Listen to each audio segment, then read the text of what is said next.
කියන්නේ පිරිමි ළමයින්ට සාමාන්‍යයෙන් ගොඩක් වෙලාවට ඔයාලගෙන් එම ලොකු සපෝට් එකක් ඕනේ නැහැ. උන් ඕන දෙයක් තනියෙන් කරනවා. පිරිමි ළමයින්ට ගොඩක් වෙලාවට ඕන වෙන්නේ ඉමෝෂනල් සපෝට් එකක්. සමහර ලාවට එයා ඔයා ගාවට ඇවිල්ලා ඔයා ගාව විනාඩි 2යි 3යි උපරිම විනාඩි 5යි ඕන.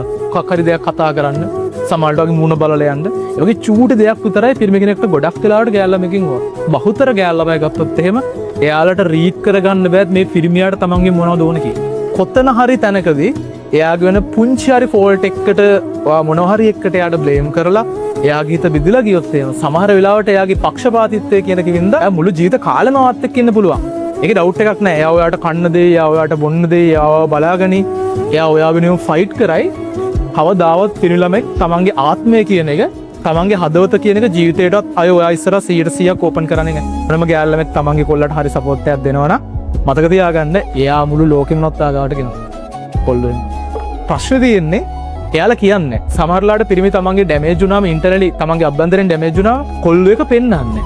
ඒක හිතේ තියාගෙන ඉන්නවා. කියන්නේ මොකක් හරි වෙච්ච ගමන් පොඩ්ඩ දැක්කම හූ කියන ගෑනු භාග වගේ පිරිමිත් තියෙන. හරි පිරිමි එහෙම හැම එකටම කෑ ගහන්නේ නැහැ. උන් හැබැයි මතක තියාගන්න. එයා මතක තියාගත්තොත් වගේ සවුත් පොයින්ට් ගොඩක් එතනින් එහාට සමහරට එයා හිටියත් ඔයාට අර ඔයාගේ හිතේ තියෙන ෆැන්ටසි ආදරය කියන එක හොයාගන්න අමාරුයි.